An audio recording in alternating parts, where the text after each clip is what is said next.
For a hot dog, I go to Cleveland, Texas. Just a couple blocks off the square, they got Loafing Dog. They got the Neely Dog, the Mary Sunshine Dog, the Casey Dog, and the Shirley Dog.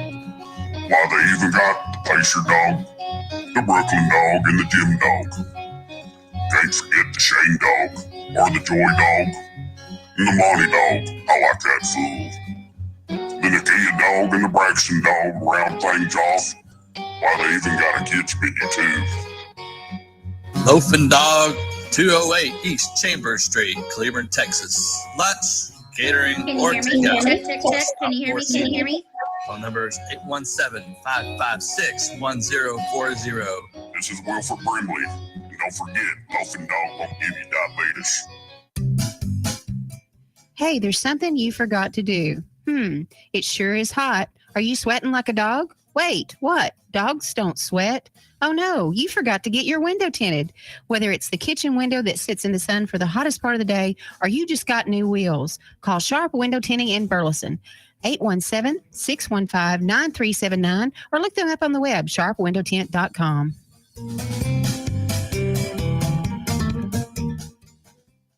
If you are trying to quit drinking or doing too many drugs, listen to me. You don't know me and we'll never meet. I had a problem like you once. I drank and used to party a little too much till it got out of control and almost ruined my life. I realized I needed help to fix my problem before it totally destroyed me. If you've tried to fix your drinking and drug problem and you know you can't do it alone, you need to call the National Treatment Advisors. They'll immerse you into a 30-day program to replace your old habits with new habits and totally change your life. And if you have PPO private health insurance, the entire program may be covered. Fix your problem right now before it gets any worse. Get clean. Call now and learn more. 877-247-1581.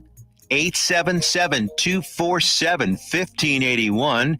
877-247-1581. Fast Track Student Loans can get your student loans out of default, stop any wage garnishments, stop collection calls, and stop seizure of your tax refund. Give yourself a break. Stop the stress and get your student loan payments down to as little as $25 a month based on what you can afford to pay. 800-709-4395. 800-709-4395. 800-709-4395. 800-709-4395. You're listening to Joco Community Radio.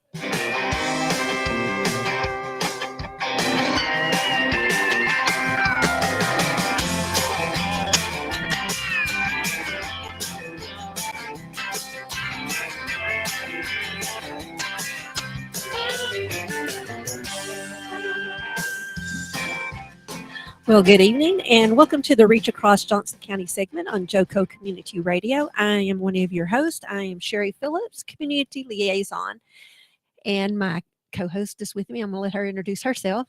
Hi, I'm Erica. I am the CCP Coalition Coordinator for Reach Across Johnson County. Okay, I'm glad to have you here with me tonight. Okay, so you can join us live here on Facebook or download the TuneIn Radio app. It's free, where we are live 365 on Joco Community Radio, the voice of Johnson County, Texas. And Reach's mission is to support safe and healthy choices vital to the well-being of our youth, families, and community. This show will guide you, educate you, and inspire you to be a part of the solution and to reach out and help them make a difference in our communities. What began as a local movement in the city of Midlothian grew to include programs throughout Ellis County with only a few years, and eventually expanded to our neighboring Johnson County, Texas. And I wanted to share a few of our announcements that we've got going on. We've got the Rise Mental Health Conference that's going to be coming up on October the 8th. You have some information on that you can share with me? Yes, ma'am. We are excited to bring this to our community. That will be October the 8th from 9 to 3. It's going to be at the Pathway Church, 325 Northwest Renfro here in Burleson. It's going to be a completely free event. That's awesome. And we are going to have 5 main session speakers. Dr. Collier, which is the author of the Neuro Whereabouts Guide. Rachel Henning, a licensed professional counselor. Dr. Tina Bernard, professional educator and author. Chad Benson, pastor at Lifegate Church.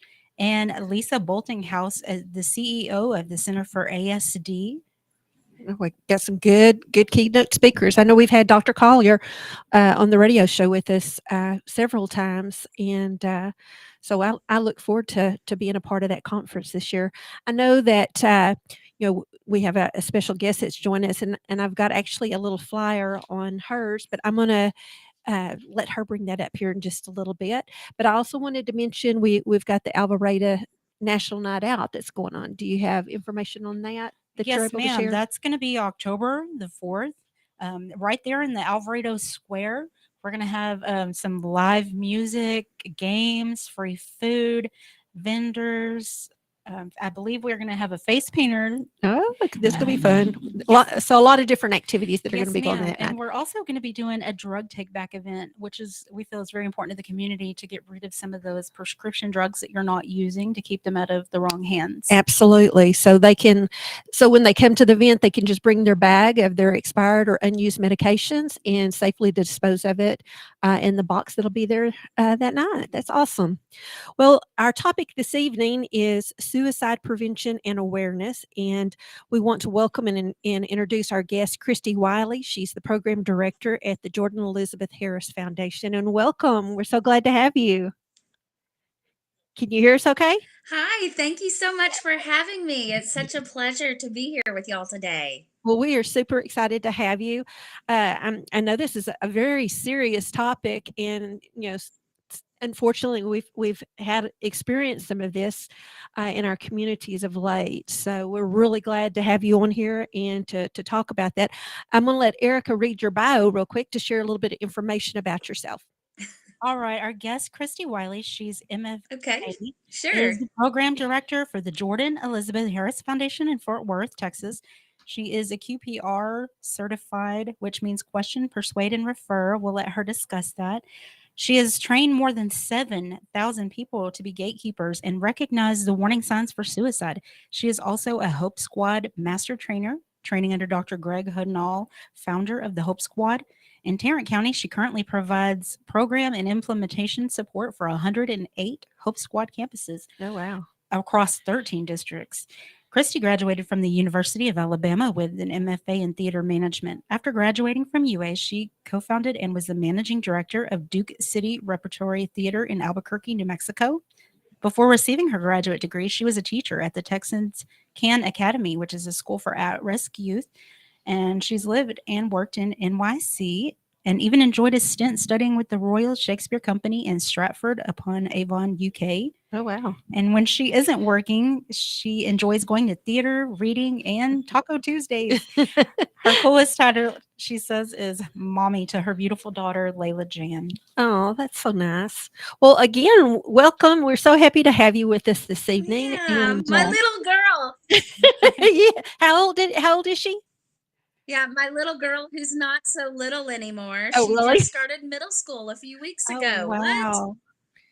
Oh, wow. I tell you what, time sure does fly, doesn't it?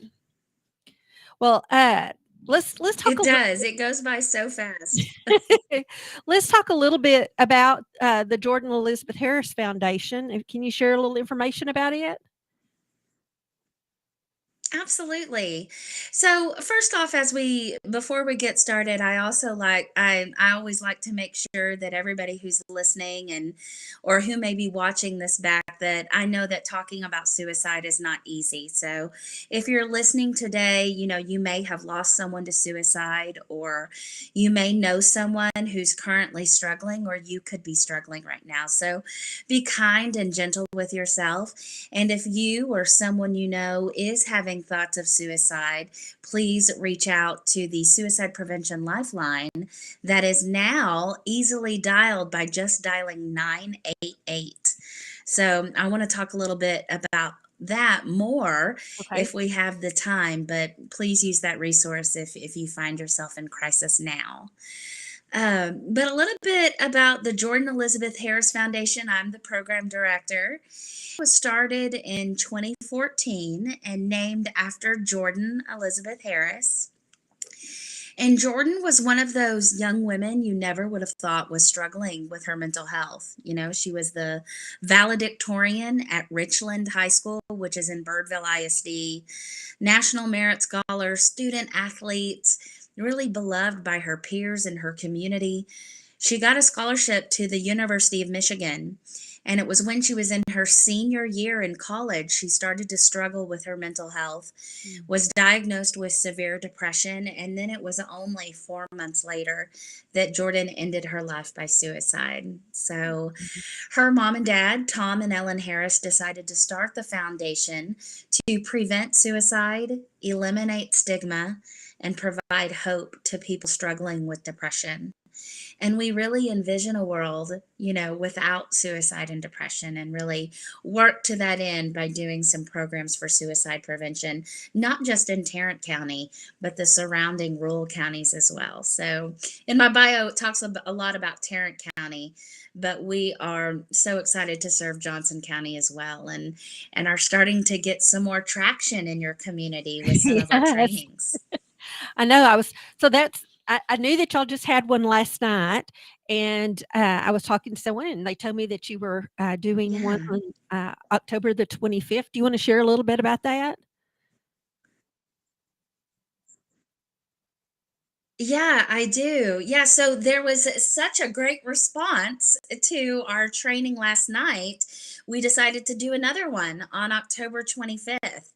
So, in my bio, the suicide prevention training that we do is a training called QPR, and Okay. that stands for Question, Persuade, Refer. And it's the three simple tools that anyone can learn to save a life from suicide. And when we say QPR, it sounds like CPR on purpose. Okay. So, many people can learn CPR. CPR is an emergency intervention for someone who's not breathing. And what we are doing when we do CPR and we're doing those compressions, we're waiting for the medical professional to arrive. Well, when we do QPR, we are going to help take a moment, and we are going to notice and be proactive when a friend, a coworker, our child, a family member isn't acting like themselves. We're going to be direct in asking about suicide, and then be that that warm referral to the mental health professional. So it's all about, the more we learn about suicide, and the more, it takes bravery and courage to have a mental health conversation. But what we know is that by having one with someone you love and by being direct, you can save a life. And so we have a program called Let's Taco Bout QPR. And we're so thankful to Texas Health Behavioral Health for sponsoring us, and also the Burleson Fire Department. Woo-hoo, So Fire the Department. location of the training is at the Burleson Fire Station number 16. So shout out to all those guys and gals there, and Dallas in Absolutely. particular. That's his name, not the city.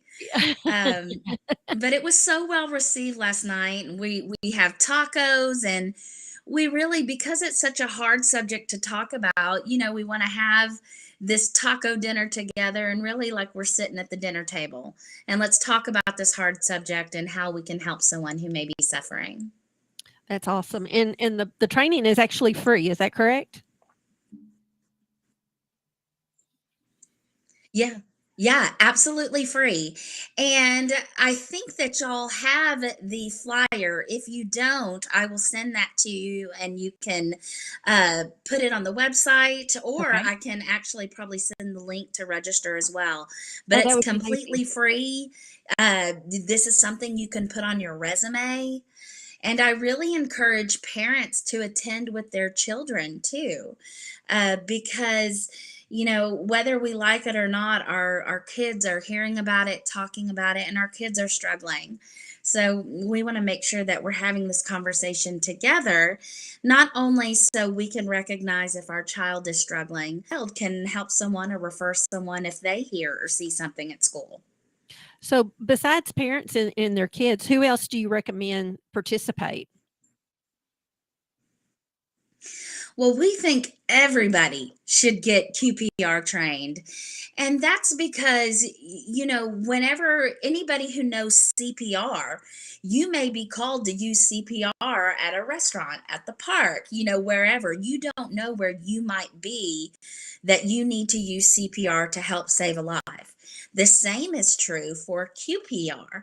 You never know when you might see that warning sign, or when you could be scrolling Facebook and see something that, makes your red flag go up. So this is a training that everybody needs. That way, we know if we end up in that moment and we hear something or know something, we can help that person. That's amazing. Can you kind of share with us, Yeah, and what it are, also helps with oh, I'm sorry. no, you go ahead, please. It also helps with stigma too, because, talking, and y'all know this, talking about mental health and suicide in particular, that's sticky. And a lot of people don't know what to say, or they're afraid they might say something wrong or make it worse, or even give the idea to someone. But what we teach you in this training is that those are all myths wrapped up around suicide. The only way we can research suicide is to talk to people who have attempted but not completed, or who have had suicidal ideation like myself. So, I'm a mental health advocate. I'm a program director for the Jordan Elizabeth Harris Foundation, but I also have lived experience.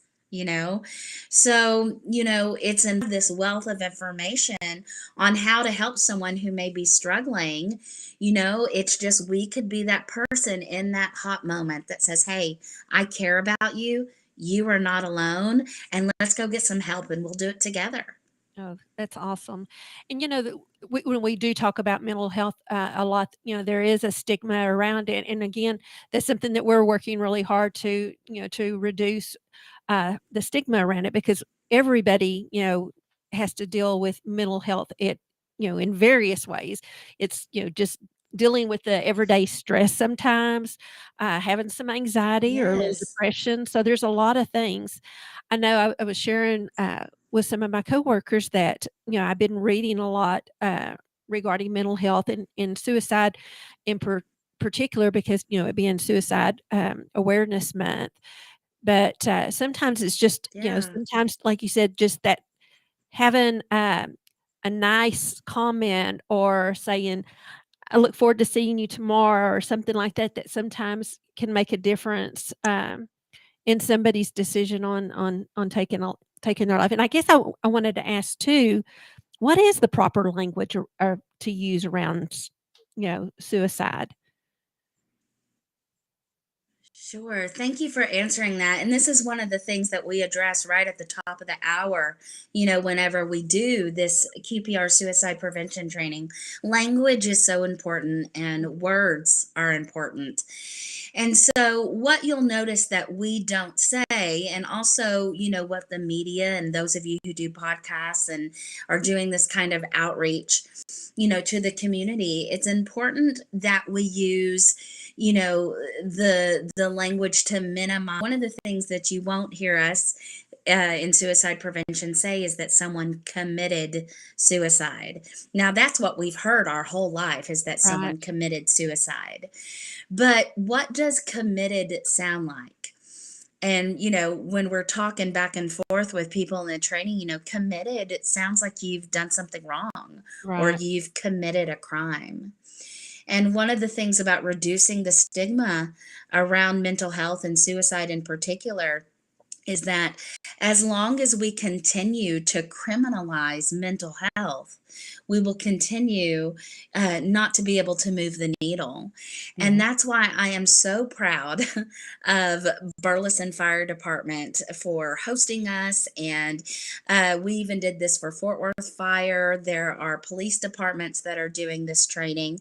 And that's because, a mental health crisis is different than responding to a criminal crisis, right?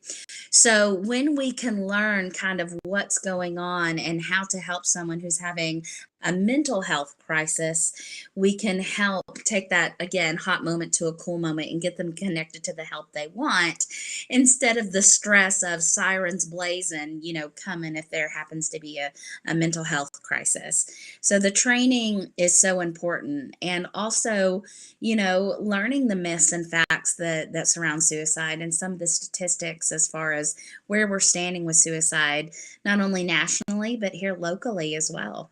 Absolutely. Well, now that you bring up the myths, can you share what some of the myths are around suicide? Sure. Sure. So, one of the myths is that talking or asking about suicide is going to give someone the idea of it, like you're planting the idea. Okay. And what we know about suicide is that you're not going to give someone the idea. They are either thinking about it or they're not. And I'll use my story as an example. I started struggling about when I was in the 7th grade. But, what do we say about 7th grade middle school girls? Yeah. Yeah. Dramatic, booty. Yeah, everybody giggles because it's Yeah. puberty. Yeah, Yes. hormones, all those things. Yeah. But when I was going through stuff, what did the adults and teachers in my life never do? They never asked me. They just made these assumptions that I was acting the way I was because I was a child. So, one of the most important things that you learn when going through QPR is that, you never know unless you ask. Ask the question. So I started struggling in the 7th grade. I contemplated suicide for the first time when I was in college. So I had some hills and valleys, when I was in middle school and high school. But the first time my brain went, oh, well, Kristi, you should just kill yourself. The first time that happened was in college, and my brain had never done that before, right? So it scared me. Yeah. And then I didn't have enough courage to go talk to somebody about my mental health or to a doctor until I was 27. So, I always, why did I wait so long to talk about how I was feeling and how I was struggling? And it's because I was afraid of the stigma.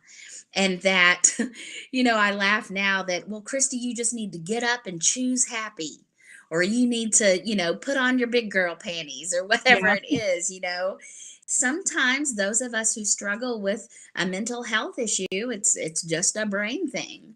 So just like if I were to have arthritis or an illness or, I want to feel better. So I'm going to go to the appropriate doctor and start on the treatment plan and the journey to feel better. But, the only difference between our physical health and our mental health is the stigma that's attached to getting help for our mental health. And that's such a shame because people could be feeling so much better, Absolutely. Well, talking about that, so what advice would you give to a person that may be unsure, or be struggling currently with asking for help? What would you tell that person? Well, as far as if you are currently struggling, I would just tell you, you are not alone.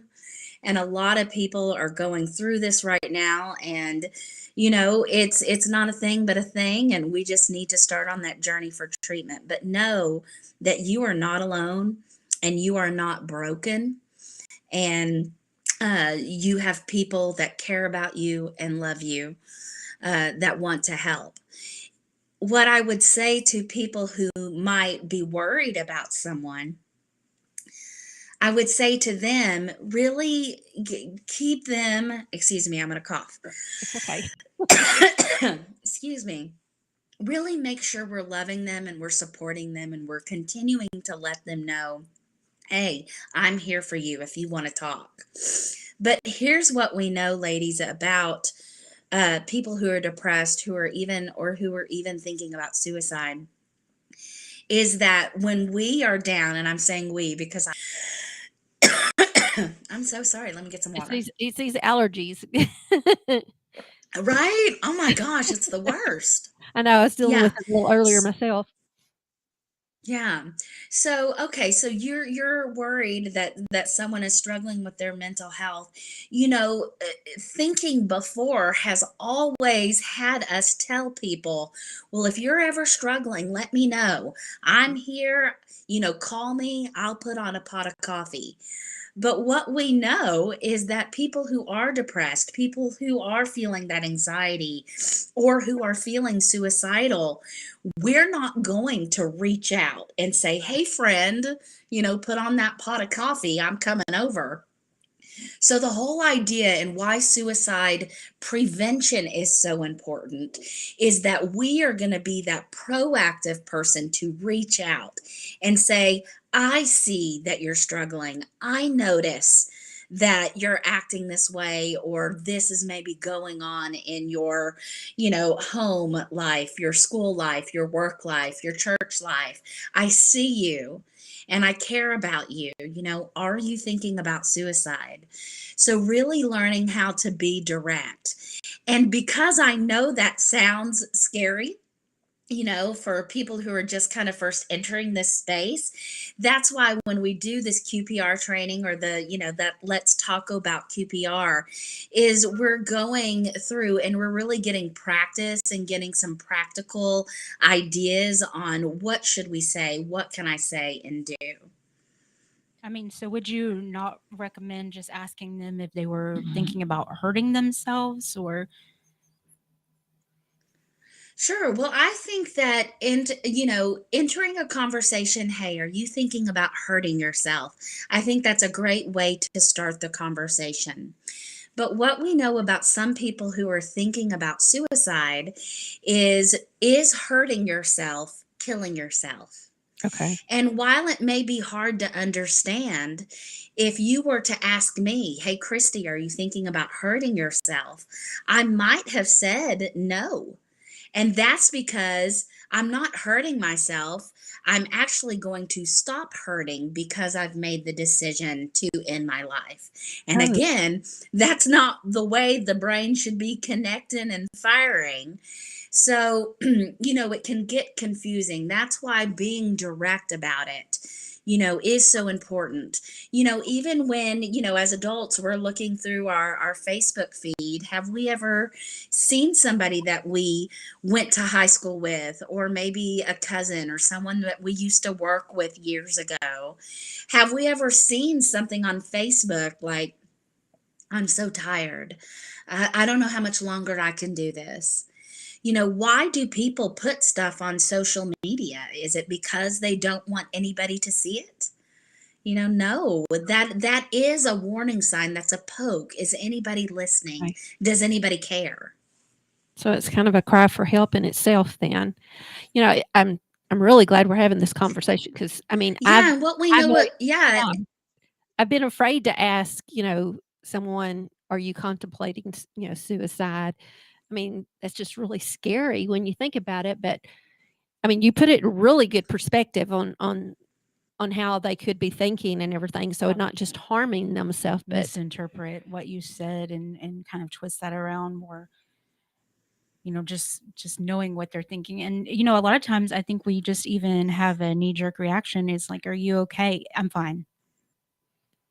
yeah, if somebody tells you they're fine like that, yeah.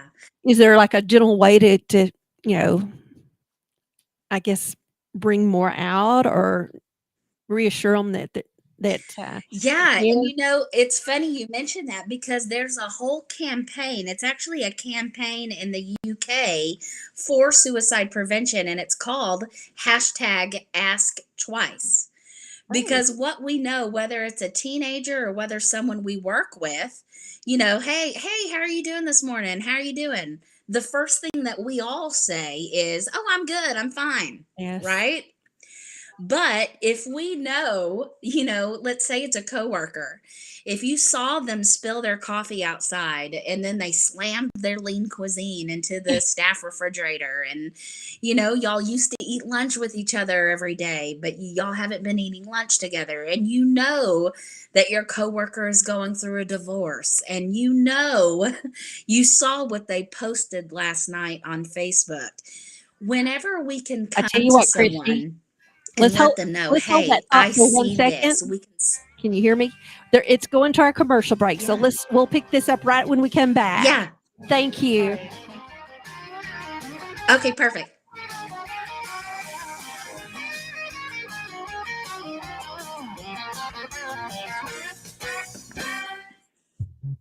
At Romika Designs, we're more than just a laser engraving and specialty design company.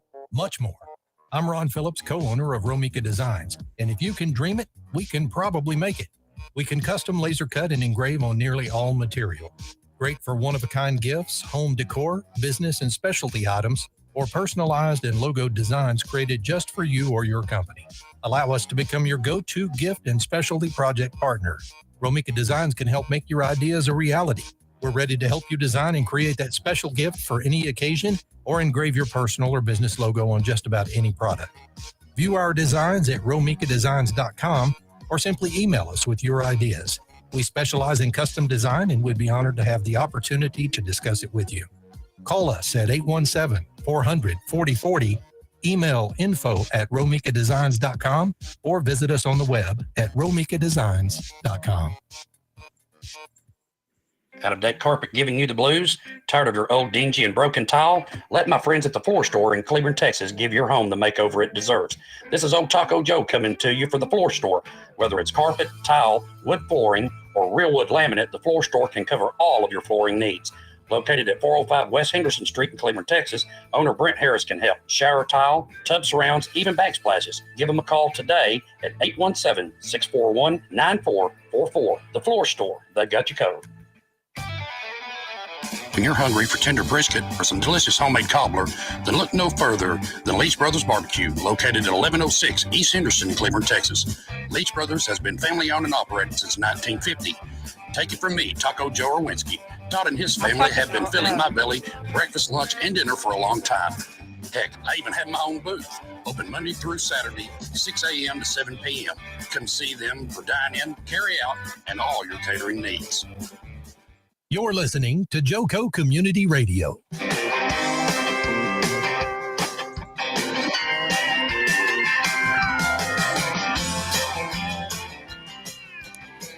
And welcome back to the second half of the Reach Across Johnson County segment on Joco Community Radio.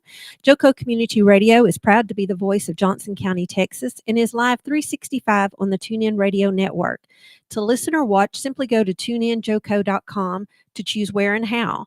The Joco Community Radio app is now available for free on Android and Apple devices. Simply search your store and check out our lineup and more on jococommunityradio.com. This episode and more is brought to you by Patriot Claims, making your insurance work for you.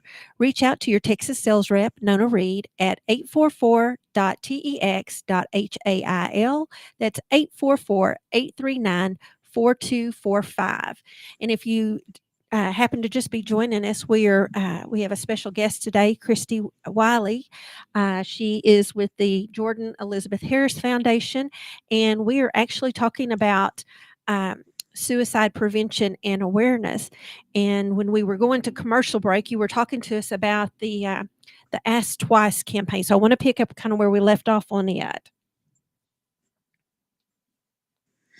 Yeah, well, thank you for that. So, the whole idea is that if we can summarize to a friend, a family member, a coworker, why we're worried about them, and then say, "Ooh, everybody's first response is to say, oh, I'm fine." But if we say, "Hey, I really am worried about you. You're just not seeming like yourself. I'd really love to talk." When you ask twice, it's like, okay. And what we know is that it's human nature to want to talk about your pain. So whether you're hungry or whether, a storm's coming in, so your back's hurting, we talk about what we want. And the same is true when, we are hurting so badly, possibly that we're thinking about suicide. It's that psych ache. So we know that there are three, for a potentially fatal suicide attempt, three things really have to be present. Okay. And that is this perceived burdensomeness. So I'm a burden to others. I'm a burden to my family. I'm a burden to my team. This idea that you don't belong. So you are without connection. And then this being capable of self harm or having access to lethal means, which I'd like us to touch on in just a second. Okay. But really, when those three things intersect, so access to lethal means, the perceived burdensomeness, and thinking that you don't belong, that's where a potentially fatal suicide attempt can occur. So when it comes to suicide prevention, if I can let you know you are not a burden, we are going to go get help for this. If I can let you know that you're not alone, I care about you and I'm here.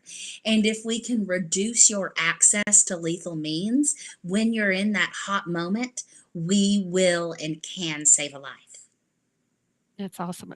So when you say lethal means, what kind of things are we talking about on that?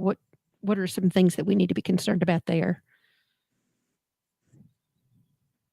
Sure, sure. So I actually pulled some numbers for Johnson County specifically before the podcast, but here's what we know about suicide Okay. is that suicide is the 12th leading cause of death nationwide. Mm. But here in Texas, suicide is the second leading ages 10 to 24. Oh And my goodness. 10, was our fourth graders. It's our little babies in elementary school, all the way up to our young adults who are starting college or starting their professional careers or their lives. And being the second leading cause of death, we know that as soon as you give access to a cell phone, for example, or to a smartphone or social media, that your child has access to the world.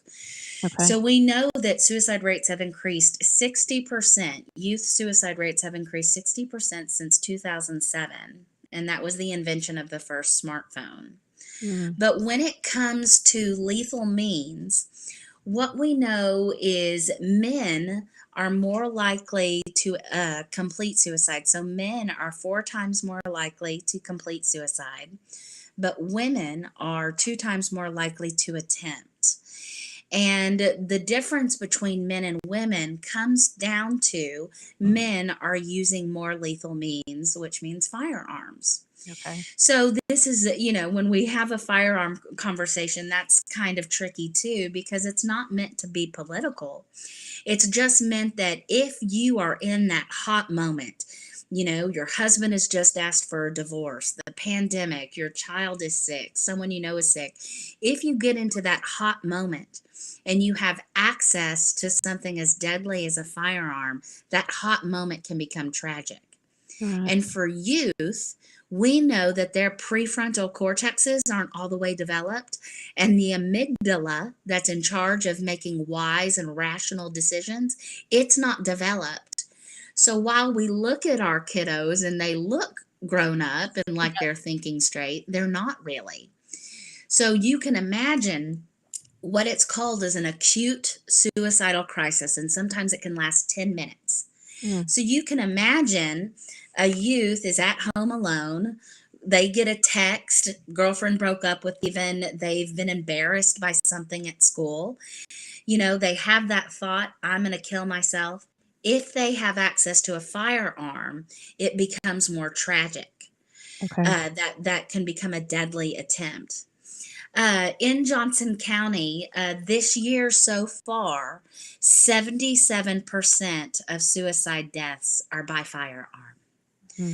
So just because someone owns a firearm doesn't make them more likely to want to end their life, but it just puts you at higher risk because you have access to something so deadly in that hot moment.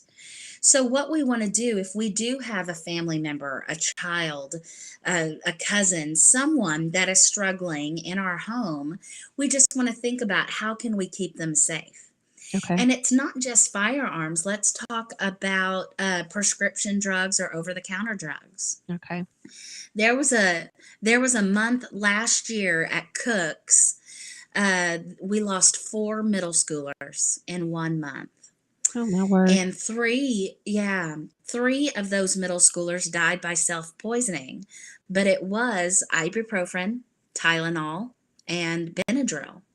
Because why? That's what those kids had access to. Yeah. So when it comes to suicide prevention, the first thing that we can do to prevent suicide is keeping someone safe in their environment.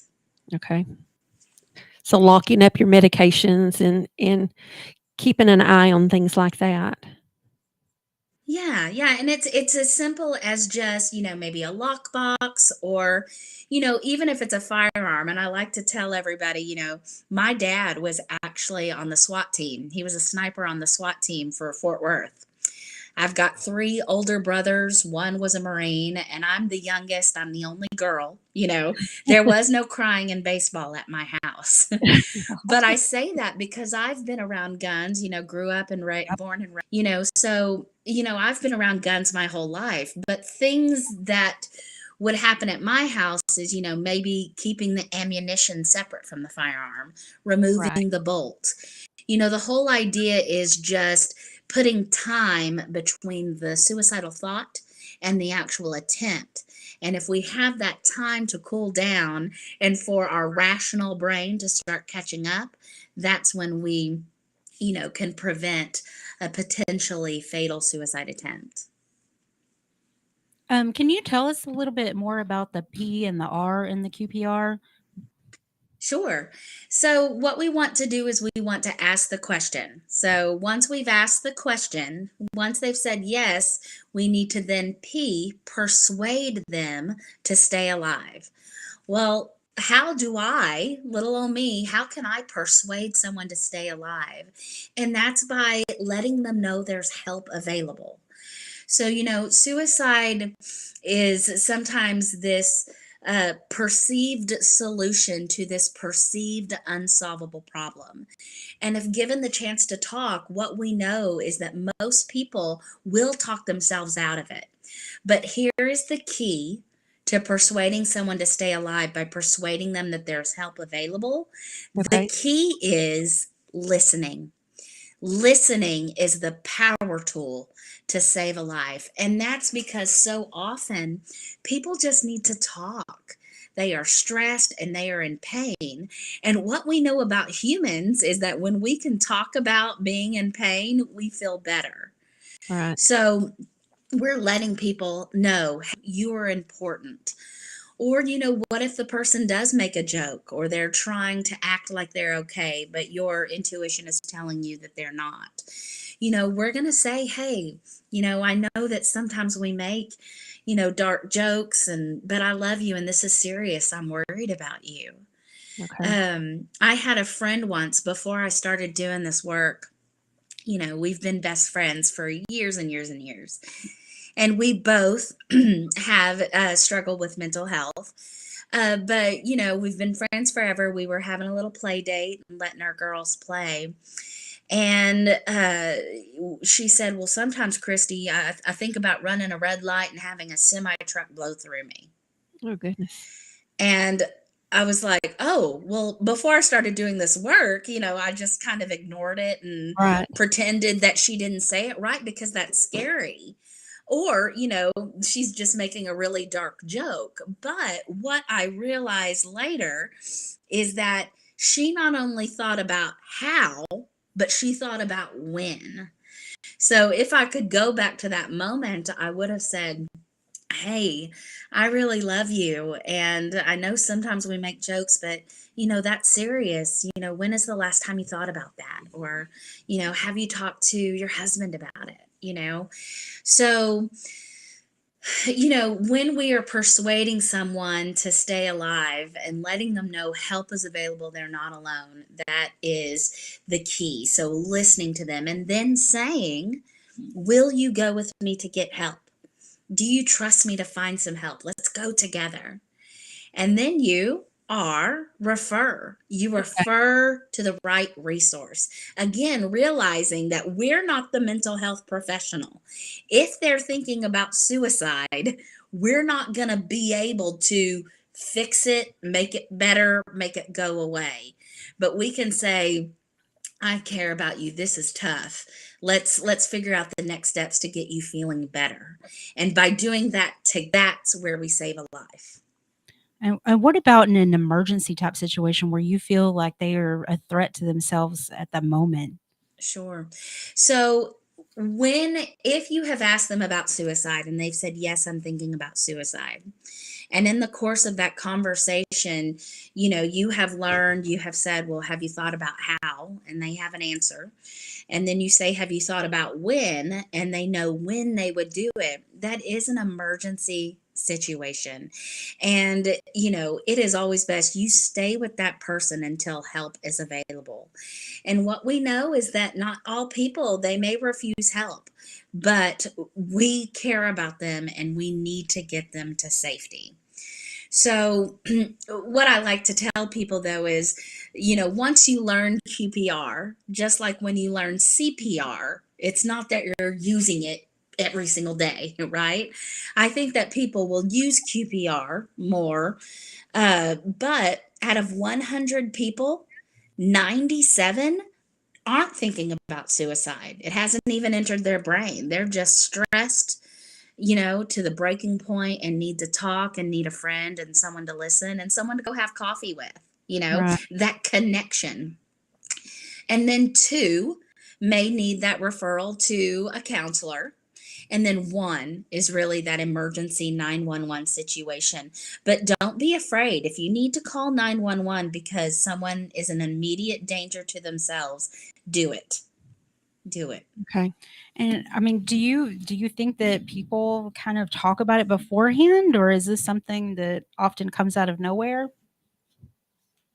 What we know. So again, the only way we can research suicide is to talk to people who have attempted but not completed or who have had ideation. And what we know is that most people will let you know a week prior.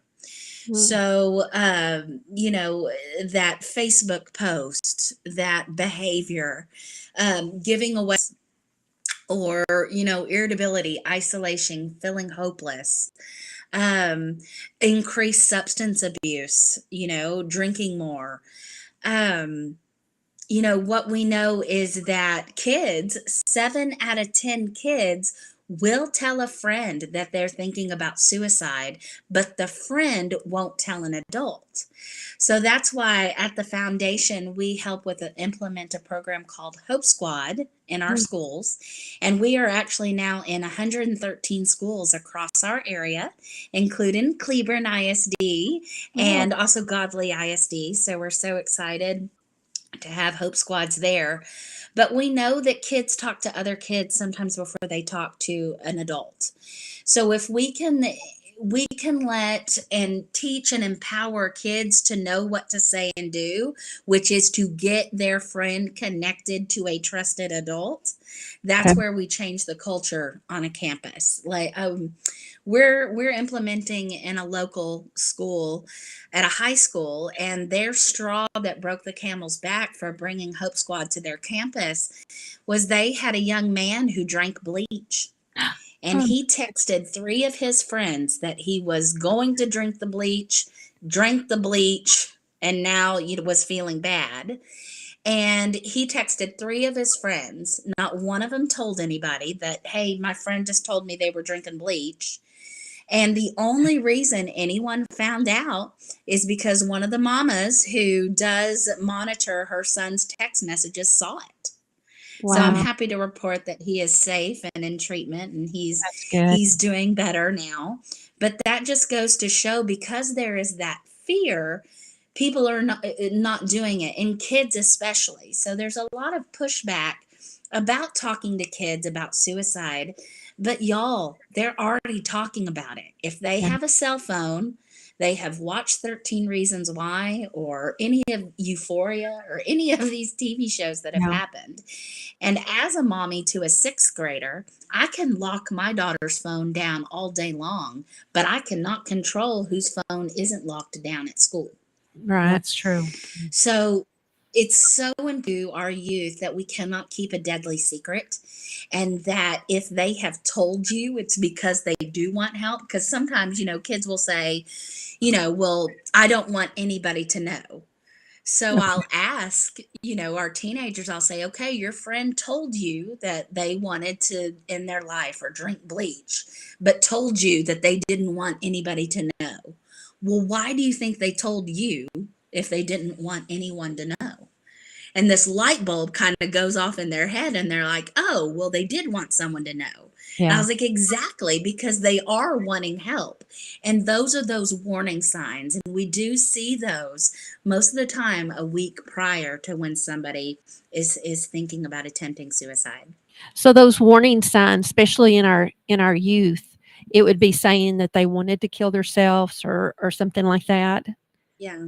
So it's three things. It's what we hear them do, how they're acting, and then things that you know are maybe going on in their life. So if you saw, read a kiddo's journal, or maybe they drew something about death or dying, and they have been really irritable and withdrawing from their friends. They're not playing basketball outside with their friends like they have done all the time.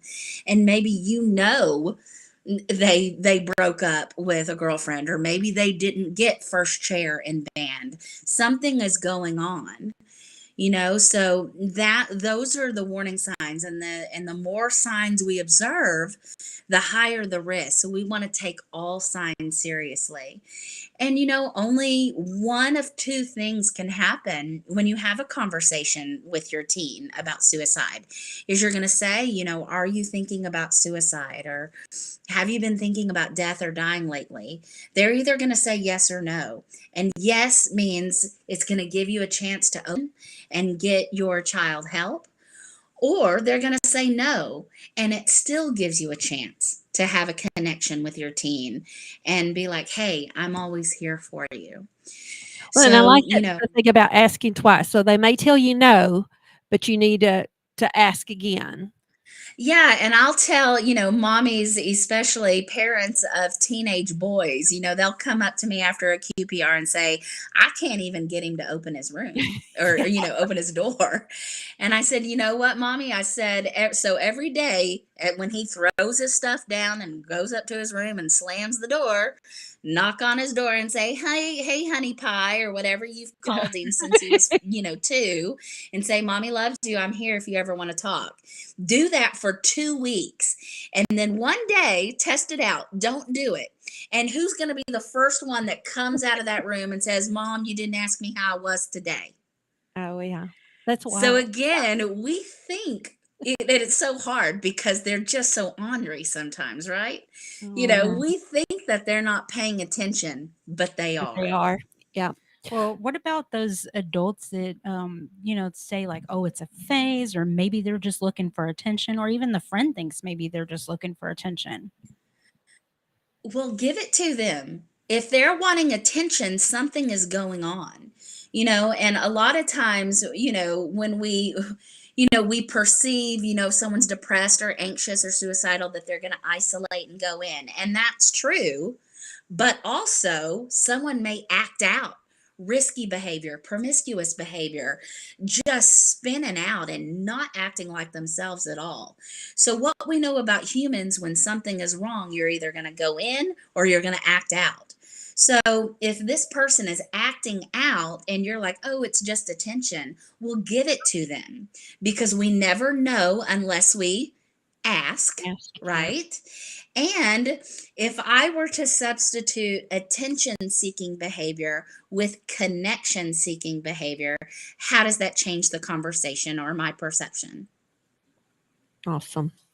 Well, I know we were talking about, getting help. So let's talk about some of the resources that are available that we should be reaching out to and things like that. So you're saying in a crisis, if someone is maybe trying to harm themselves, at that point we do need to call 911. Right. If they have told you, yes, I'm thinking about suicide, this is how I would do it, and this is when I would do it, we need to get them immediate help. Okay. Or if someone does say, hey, I'm holding the gun right now, I've got the pills in my hand, we want to do that. But I also want to let you know about a resource called 988. So the National Suicide Prevention Lifeline is now 988.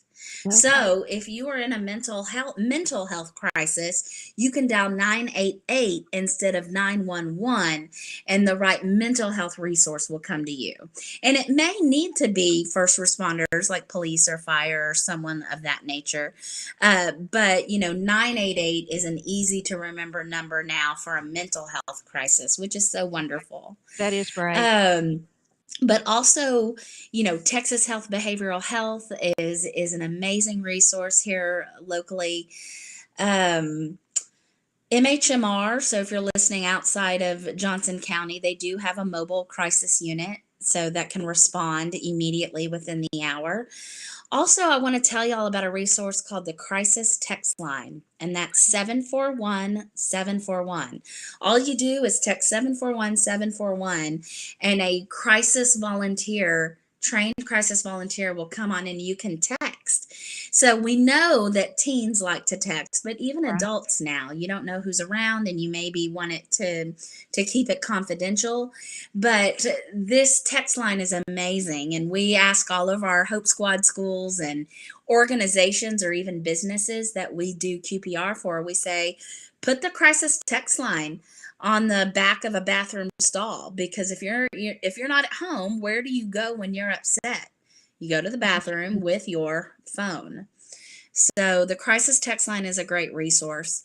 Okay. And then I want to tell you about one more. It's called Lost Team. And lost suicide survivors. Suicide survivors are people who have lost someone to suicide.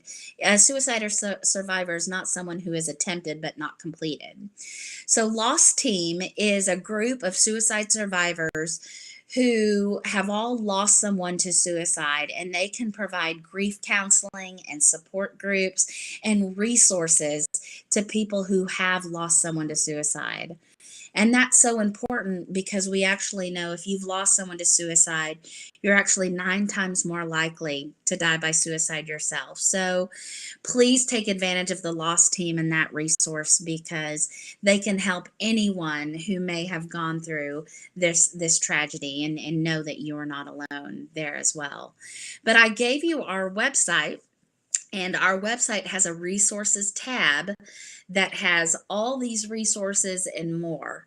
And I would encourage you to go there and take a look. And you've got my email. You've put that in the chat box. I would be happy to come and do QPR for your group. I would be happy to come and tell you as a school administrator or counselor or faculty, staff, or parent. I'd love to tell you about Hope Squad. But that's why the Jordan Elizabeth Harris Foundation is here, to support you, to get you the help that you need, and to prevent suicide and educate. And we're happy to be here and do that for whoever would like our help. Well, Kristi, this has been so enlightening. I've learned so much just in this conversation, and I will be reaching out either to sign up for your class on October the 25th, or maybe get a QPR done in my local area as well. So again, thank you so much for joining us this evening. Yes, and I talked to my teen last night about possibly doing the class himself. And he says, why? And I said, because a friend is more likely to talk to you than an adult. And I would like, him to be able to be that resource possibly for one of his friends struggling. Well, we're cutting out now. So, but again, thank you so much, Kristi. We'll talk to you soon. Thank you, Kristi. You're welcome. We'll talk to you later. Bye-bye. Bye-bye.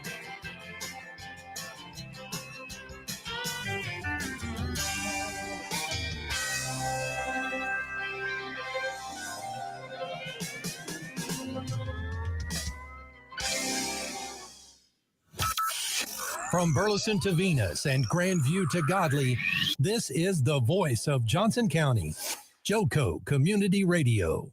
Hey travelers, do you want to save money on your next flight? Then pick up the phone and call. That's right, call, because the best prices are not online. They're with SmartFares. See, SmartFares has special deals with the airlines. When they have unsold seats, they use SmartFares to fill them. So you get airline tickets at ridiculously low prices. Our prices are too low to publish online.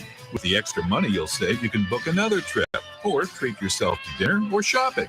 So stop searching all of those travel sites to find the lowest price on your next flight. Let one of our SmartFares expert travel agents find ridiculously low prices for you. Call SmartFares today and get the best price on your next flight. Guaranteed.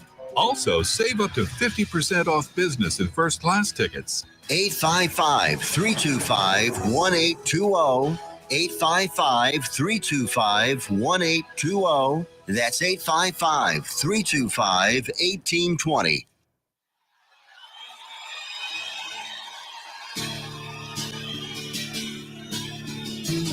Accelerated Graphics and Signs, 101 East Renfro, Sweet Sea in Burleson, Texas, can handle all of your graphic needs. Need a banner or promotional products for your business? They got you covered. T-shirts and caps for your group. All you need to figure out is if you want them screen printed or embroidered.